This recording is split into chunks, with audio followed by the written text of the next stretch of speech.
Então abra o teu coração. Abra também a tua Bíblia em Êxodo. Êxodo capítulo 30. Êxodo é o segundo livro da Bíblia.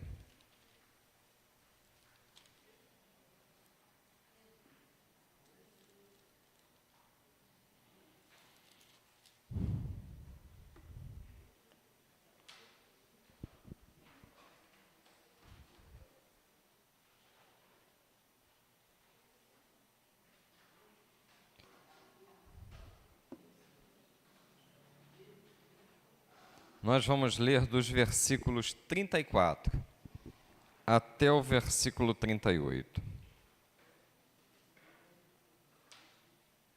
Eu vou pedir às irmãs da introdução que não permita que ninguém transite. Eu vou fazer a leitura bíblica, assentado mesmo como os irmãos estão, vocês vão dar a devida atenção e ao final a gente ora pedindo a bênção de Deus. O texto bíblico diz assim: E Yahvé disse a Moisés: junta as seguintes essências: bálsamo, ônica, craveiro, gálbano e o mais puro dos incensos, todos em quantidades iguais. Com essas substâncias farás um incenso especial, uma composição aromática, obra de arte dos melhores perfumistas. Essa mistura ainda levará sal e produzirá um incenso puro e santo.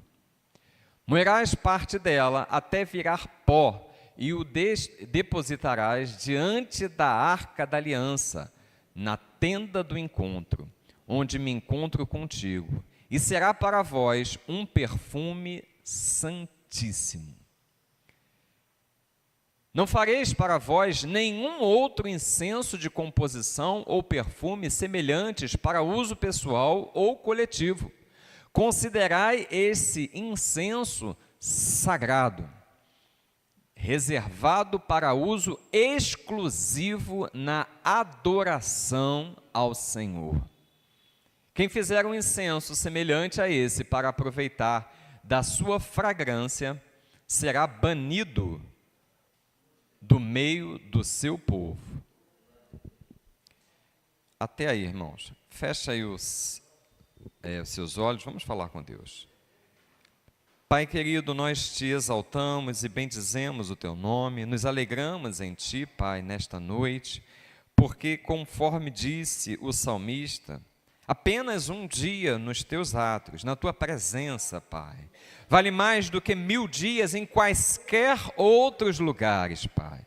Ó Deus, nós te rogamos, fala, Senhor, aos nossos corações, dá-nos direção para a vida, Pai. Queremos ser consagrados a Ti, Pai. Ó Deus, que a Tua palavra nos tire, Senhor, do nosso lugar, da nossa zona de conforto e nos traga, ó Deus, ao lugar que Tu queres que nós estejamos. Ajuda-nos, ó Deus, a nos posicionarmos diante de Ti, Senhor. E, ó Pai, em o nome de Cristo Jesus, transforma as nossas vidas, Pai. Nós rogamos estas coisas a Ti em nome de Cristo Jesus. Em nome de Jesus, amém. E na autoridade do Teu nome, do nome do Senhor Jesus Cristo, eu repreendo todo espírito roubador da palavra, todo pensamento contrário caiam por terra em o nome de Cristo Jesus. O povo que aqui está é livre para ouvir, para compreender e para viver em conformidade com a santa e bendita palavra de Deus. Em nome de Jesus, amém. Glórias ao nome do Senhor. Irmãos, Moisés, ele estava recebendo as orientações de como deveria ser feito o tabernáculo. Ele recebia as orientações e Deus falava com ele assim: olha, fazei tudo conforme o modelo que te mostrei no monte. Então ele recebia instruções da parte de Deus de como deveria ser o tabernáculo, de como deveria ser o mobiliário do tabernáculo. O tabernáculo estaria dividido ali em 3 partes. Quintal, aproximadamente seria isso, o quintal seria os átrios, né, a parte externa. A tenda do encontro seria formada por 2 partes, o santo lugar, o santo dos santos, e cada uma dessas partes, tanto nos átrios, quanto no santo lugar e no santo dos santos, teria um mobiliário próprio para finalidades, para que se fosse cumprida funções ali no tabernáculo. E ele faz não só o mobiliário, mas ele faz a orientação de como seria aquilo que seria apresentado diante de Deus ali no tabernáculo. Ele fala como seriam os holocaustos, como seriam as ofertas voluntárias, né? Ele dá diversas instruções. E um pouco antes desse texto que nós acabamos de ler, ele fala da composição do óleo da unção. E ele diz de como seria formado o óleo da unção. Nesse texto, particularmente, que nós acabamos de ler, Êxodo 30, versículo 34 ao 38, ele está falando do incenso aromático. Esse incenso seria para ser aceso na tenda do encontro, né? Na tenda da congregação, onde é formado ali o santo lugar e o santo dos santos. Então existia ali um altar, uma mesa de ouro, aonde era colocado o incensário e ali era apresentado, né, esse incensário. E o sacerdote, né, colocava esse incenso para queimar. Produzia um cheiro que era peculiar à manifestação da presença de Deus. E aí tinha toda uma orientação da parte de Deus de como seria feito. Ele coloca ali as ofertas, melhor dizendo, as substâncias. Toma substâncias odoríferas ou aromáticas, estoraque, ônica, algumas versões está onisha, e gálbano. E estes aromatas com incenso puro, cada um de igual peso. Então ele tomaria assim, juntamente com o incenso puro, que era feito assim de uma resina, outras 3 substâncias. 2 delas eram assim substâncias resinas. Por exemplo, a ônica, ela era uma resina tirada de um molusco, mas eram substâncias bem conhecidas pelo povo de Israel. E aí esse perfume, esse aroma, essa fragrância, Deus separa essa fragrância para ser utilizada com exclusividade no templo. Agora, abra sua Bíblia, lá na 2ª carta do apóstolo Paulo aos Coríntios, no capítulo 2, no versículo 14. Quero fazer assim uma aplicação desse incenso que é oferecido no templo, com a tua realidade, com a minha realidade diante de Deus. O apóstolo Paulo, ele diz assim: contudo, graças a Deus, que sempre nos conduz vitoriosamente em Cristo, e por nosso intermédio exala em toda parte o bom perfume do seu conhecimento. Então ele está falando aqui o bom perfume do conhecimento de Deus. Versículo 15. Porque para Deus somos o aroma de Cristo. Em outras versões ele diz assim: para Deus nós somos o bom perfume de Cristo, entre os que estão sendo salvos e mesmo para com os que estão perecendo. Versículo 16. Para estes últimos somos cheios de morte, para a morte, mas para aqueles outros a boa fragrância de vida para a vida. Mas quem são os que estão sendo capacitados para essas verdades? Só para a gente concluir, versículo 17. Ao contrário de muitos pregadores, não somos mercenários da palavra de Deus, mas anunciamos a Cristo com sinceridade da parte de Deus e na sua presença. Glórias a Deus. Até aí.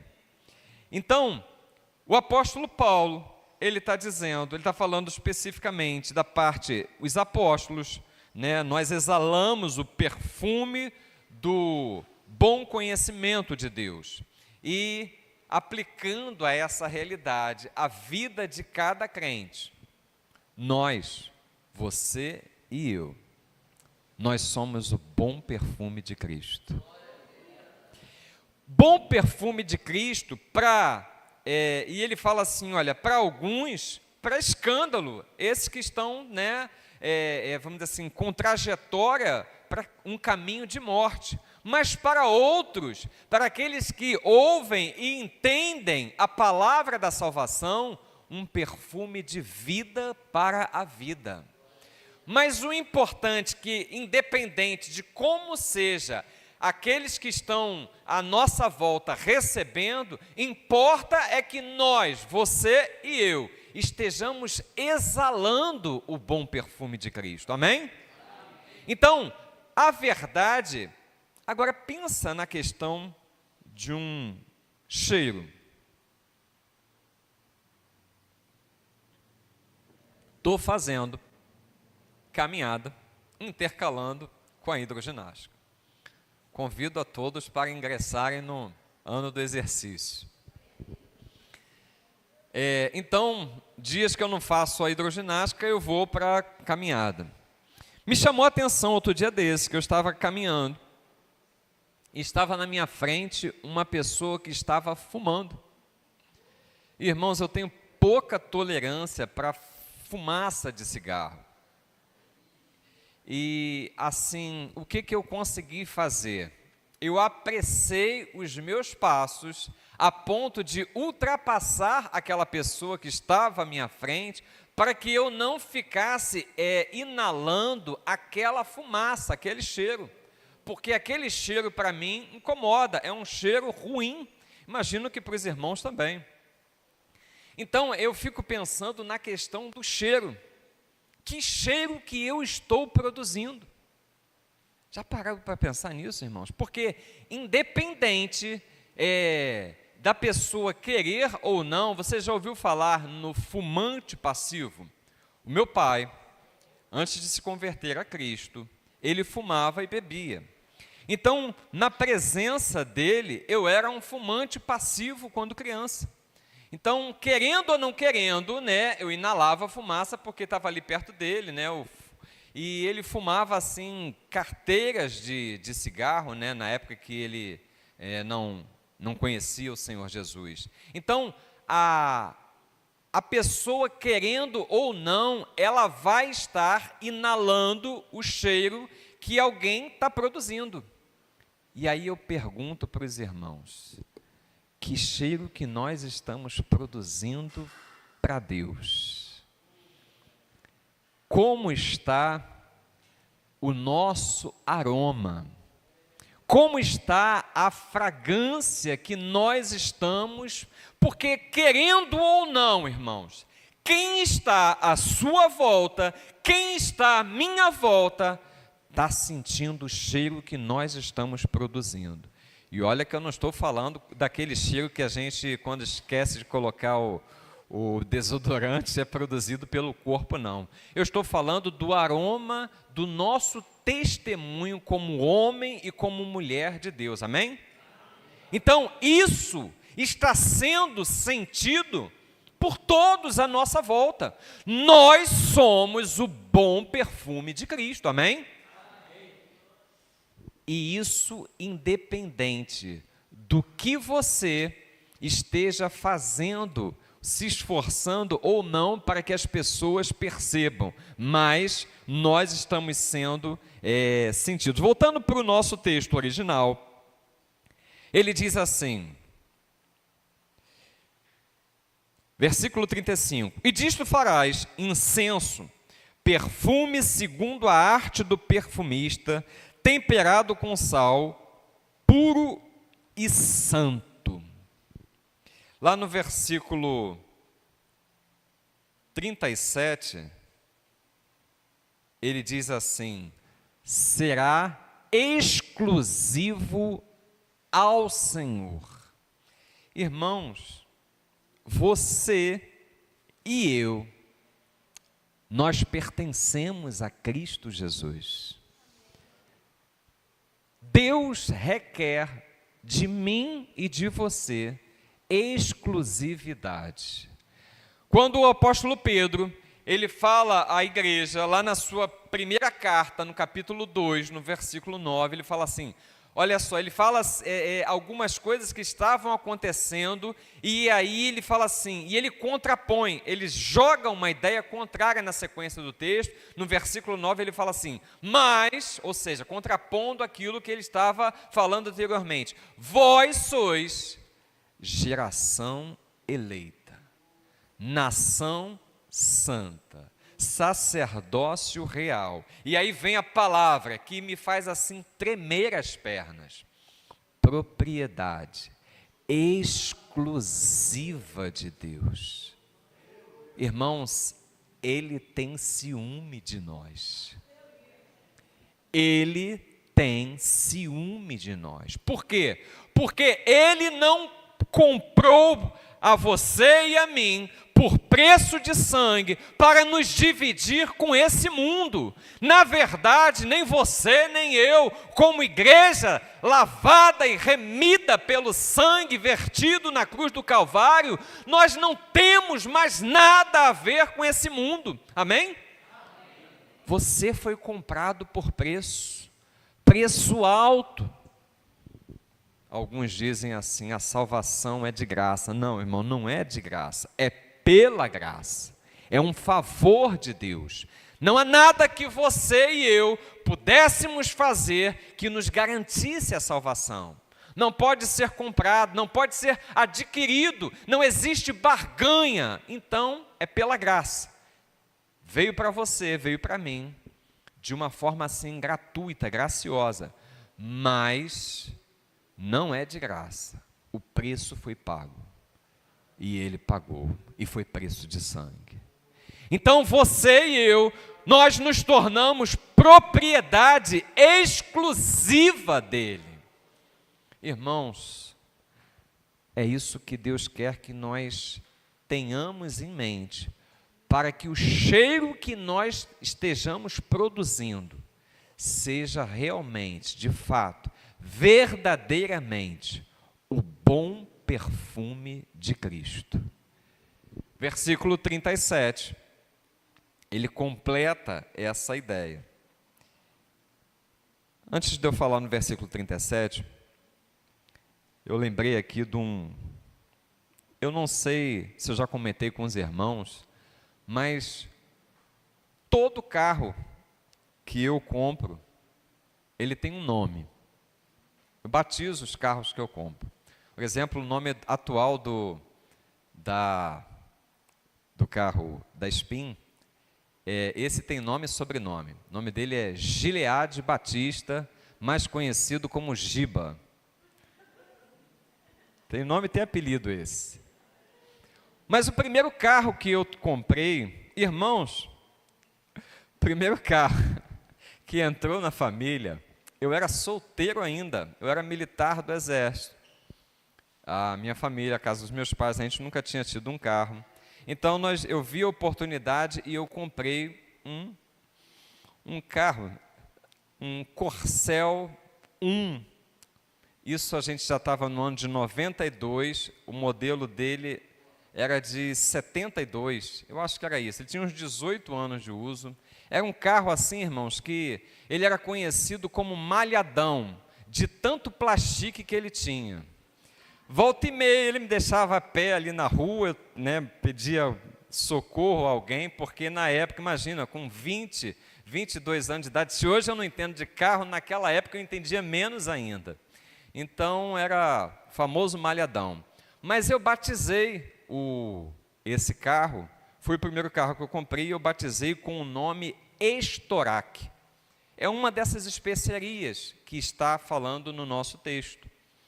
E eu batizei o carro com o nome Estorac porque eu queria, apesar de ser um carro velho, apesar de ser um carro, vamos dizer assim, talvez desprezado por muitos, apesar de você olhar para ele e você não dá nada, mas eu queria que ele fosse totalmente consagrado ao Senhor. Uma vez eu congregava numa igreja, eu morava num bairro que era quase divisa com São João de Meriti, mas era em Belfor Roxo, na Baixada Fluminense. Como eu me converti a convite de uma prima minha que congregava em Irajá, eu fazia essa aventura, pegava 2 conduções para ir para a igreja quando eu me converti. Então eu fazia 2 conduções para ir, 2 conduções para voltar. Uma vez a igreja foi convidada a fazer um culto lá na casa dos meus tios, que era lá no bairro onde eu morava. E eu combinei com os irmãos de ir buscar os irmãos lá, né, lá em Irajá e trazer até ali o bairro onde a gente morava. Irmãos, nós chegamos pela misericórdia, porque eu tinha carteira, mas eu dirigia muito mal. Eu sei que quando acabou o culto, eu falei assim para os irmãos: irmãos, eu deixo vocês lá. Aí eles viraram para mim e falaram assim: não tentarás o Senhor teu Deus. Falaram assim para mim: eu vim porque eu não sabia, mas agora eu sei, eu não sou mais inocente, eu não vou voltar nessas condições, porque eu vou estar tentando a Deus. Mas o Estorac, irmãos, ele foi assim uma bênção na minha vida. Para os irmãos terem uma ideia, por fim o Estorac ficou sendo assim de propriedade minha e de meu irmão. Nós fizemos lá um rolo. E o Estorac foi parte do pagamento. O meu irmão cedeu a parte dele para que nós adquiríssemos o nosso primeiro lar, meu e de Inéia, né? Um apartamento que nós moramos lá em Campo Grande, na Estrada do Pré. Então, aquilo que você consagra a Deus, vira bênção na tua vida. Amém? Então, se você tiver toda a sua vida consagrada a Deus, irmãos, o que Deus não tem para fazer através da tua vida e na tua vida? Eu e você, nós fomos chamados por Deus para sermos exclusivos. E quando nós formos exclusivos, naturalmente o bom perfume de Cristo vai ser exalado em nós. Naturalmente o mundo vai estar perto de você e vai querer ficar perto de você, porque você vai estar exalando o bom perfume de Cristo. Irmãos, uma coisa ruim para mim e para você é nós querermos andar na nossa vontade. Sabe por quê? Porque a vontade de Deus, segundo Romanos, está lá escrito em Romanos, o apóstolo Paulo escreveu aos Romanos dizendo assim: a vontade de Deus é boa, perfeita e agradável. Irmão, se a vontade de Deus é boa, perfeita e agradável, por que você, por que nós cismamos em querer fazer a nossa vontade? A nossa pergunta deveria ser sempre para Deus, voltada para: Senhor, qual é a tua vontade nesta situação? Manifesta uma direção para que eu possa seguir, manifesta uma direção para que eu não possa errar nesta questão, me dá uma direção para que eu tenha um testemunho no final desta situação para glorificar o teu nome em tudo isso que está acontecendo, amém?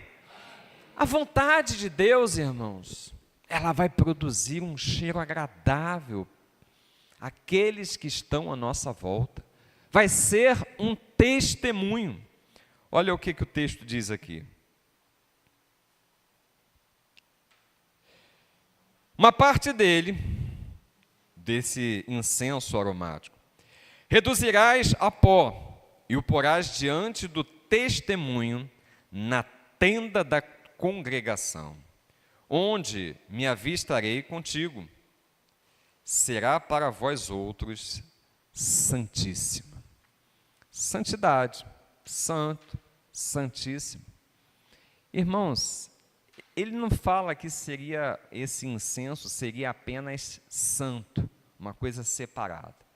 Ele coloca um superlativo, ele aumenta o grau da palavra, ele diz assim, olha, será santíssimo. Quando nós nos comportamos, temos essa consciência de que somos exclusivos de Deus. Aquilo que nós exalamos, o bom perfume de Cristo, é algo totalmente separado para Ele. O mundo vai querer aquilo que nós temos. O mundo vai perguntar qual é a razão da fé que existe em nós. Estai preparados para responder com mansidão e temor a qualquer que vos perguntar a razão da fé que há em vós. Mas, irmãos, se eu sou separado na minha vida, se eu sou exclusivo para Ele, na minha vida não deve haver, assim, uma dicotomia, assim, um choque de ideias. Ou eu sou de Cristo e eu sigo, enveredo por aquilo que Deus tem para a minha vida e vou viver essa vida de exclusividade, vou viver esta vida exalando o perfume que é agradável a Deus e que vai testemunhar para aqueles que estão à minha volta, ou eu vou ficar capengando entre duas ideias, dividido. Ora eu acredito, não, eu vou por aqui pela fé porque é bom esse caminho. Daqui a pouco eu falo assim, não, vou dar uma ajudinha porque Deus está demorando demais, eu acho que eu preciso. Às vezes fazemos como Sara, né? Queremos dar uma ajuda, o tempo de Deus está demorando demais e a gente dá uma forcinha e aí vem Ismael, que causa, irmãos, um problemão na vida do povo judeu.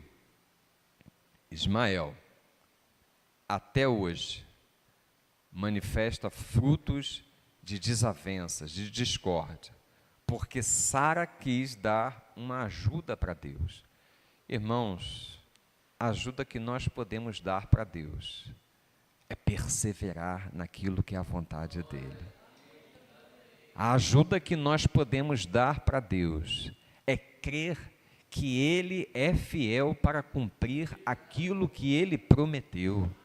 A ajuda que nós podemos dar para Deus é sempre estar buscando a direção que Ele tem para as nossas vidas. Isso vai redundar em uma coisa. Olha o que o texto diz, para a gente finalizar, irmãos. Ele diz assim, versículo 37. Coloca para a gente no telão.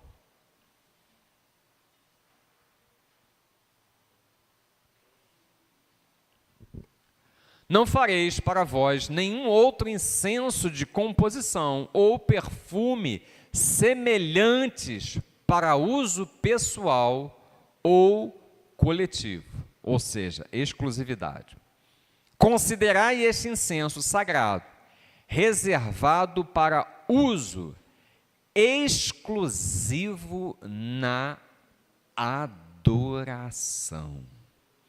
Quando você e eu, nós estivermos exalando como propriedade exclusiva de Deus o bom perfume de Cristo, nós vamos estar automaticamente em atitude de total adoração a Deus.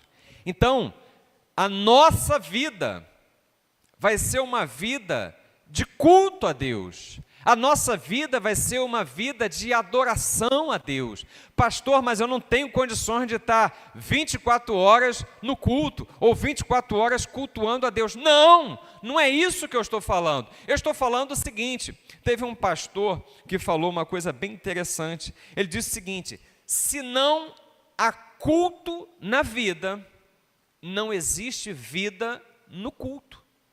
Então a nossa vida, ela precisa ser uma vida onde nós cultuamos a Deus. A nossa vida, ela precisa ser em todas as áreas da nossa vida, ela precisa exalar o bom perfume de Cristo. Há algumas pessoas que chegam pedindo oração. E pedir oração é sempre uma coisa boa, irmãos. Interceder é melhor ainda. Um dos maiores privilégios que nós temos na vida é interceder. Orar pedindo o favor de Deus por alguém. Lembra do seguinte, a sorte de Jó, ela foi mudada. Quando? Quando Jó estava intercedendo a Deus pelos seus amigos. Então se coloque na brecha, irmãos. Se coloque na brecha, porque antes de chegar a bênção para a vida daquele que você está intercedendo, ela vai passar por você primeiro. Se coloca na brecha. Então, essa postura da vida, ela precisa ser entendida que toda a nossa existência, ela é um culto a Deus. Algumas pessoas pedem oração e falam assim, olha, eu gostaria que você orasse pela minha vida financeira, pela minha vida profissional, pela minha vida material, pela minha vida familiar. Irmãos, a vida é uma, amém? A vida, ela é uma, nós não estamos divididos. Não estamos divididos. Então, a vida é uma e única. E aí, eu não posso fazer distinção da minha vida eclesiástica, da minha vida profissional, da minha vida com os meus vizinhos, da minha vida quando eu vou ao comércio. Não, é uma coisa só. Então, eu não posso estar dividido. Se eu exerço, como exemplo para vocês terem uma ideia, se eu exerço a minha profissão, seja ela qual for, irmãos, eu posso ser um varredor de rua, eu posso ser um pedreiro, eu posso ser um atendente de farmácia, eu posso ser um motorista de van, eu posso ser o que eu for, um funcionário público, um engenheiro, um médico. Se eu exerço a minha profissão diante de Deus, aquela profissão é um sacerdócio. Amém? Tudo aquilo que eu fizer, se estiver no altar de Deus, se eu lembrar que naquele momento que eu sou um profissional, antes de ser um profissional, eu sou um filho de Deus, eu tenho um testemunho para dar, eu sou alguém com quem Deus conta, para que o bom perfume de Cristo seja exalado nesta terra. Eu estou exercendo um sacerdócio diante de Deus, amém? Assim, irmãos, é tudo aquilo que você fizer, tudo aquilo que você se propor a fazer, seja na área profissional, no meio da sua família, você é um sacerdote, porque não foi o que Pedro falou, que acabamos de citar, reino de sacerdotes. Sob essa perspectiva de reino de sacerdotes, na verdade, tanto o homem, quanto a mulher, quanto o filho, quanto quem quer que esteja na casa, todos são sacerdotes, amém? Porque é nação de sacerdotes, sacerdote, sacerdotisa, por quê? É uma nação toda. Você faz parte do povo de Deus, então você é sacerdote de Deus. Pastor, então não tem quem manda, não tem quem determine as coisas, não tem? Tem sim. A liderança da casa continua pertencendo ao homem, amém? A liderança da casa continua pertencendo ao homem. A função de auxiliadora e de ajudadora continua pertencendo à mulher. Então, as coisas precisam estar bem definidas, mas a responsabilidade de que a família esteja na presença de Deus, como líder, é do homem. Mas na visão sacerdotal, toda a família tem esta responsabilidade de andar, de fazer com que a família esteja na presença de Deus. Então, se eu tenho essa consciência de que eu sou propriedade exclusiva de Deus, de que o que quer que eu esteja fazendo, eu posso exalar o bom perfume de Cristo, independente das circunstâncias, eu vou ter a condição de que a minha vida, ela vai ser uma vida de adoração a Deus. É isso que o texto está falando. Considerai esse incenso sagrado, reservado para o uso exclusivo na adoração ao Senhor. A minha vida, a sua vida, precisa ser exclusiva de Deus. Ele nos comprou. Ela precisa exalar o bom perfume de Cristo. E quando isso acontecer, nós vamos estar exatamente na condição de adoradores que adoram o Pai em espírito e em verdade. Amém? Você recebe essa palavra? Diga assim: eu recebo em nome de Jesus. Eu creio que a vontade de Deus é que nós estejamos exalando o bom perfume de Cristo. Estejamos com essa consciência de que nós fomos comprados por preço de sangue. Somos deles, pertencemos a Ele. Essa consciência vai nos fazer exalar o bom perfume e vai nos colocar numa posição de verdadeiros adoradores. Amém? Fica de pé, vamos adorar.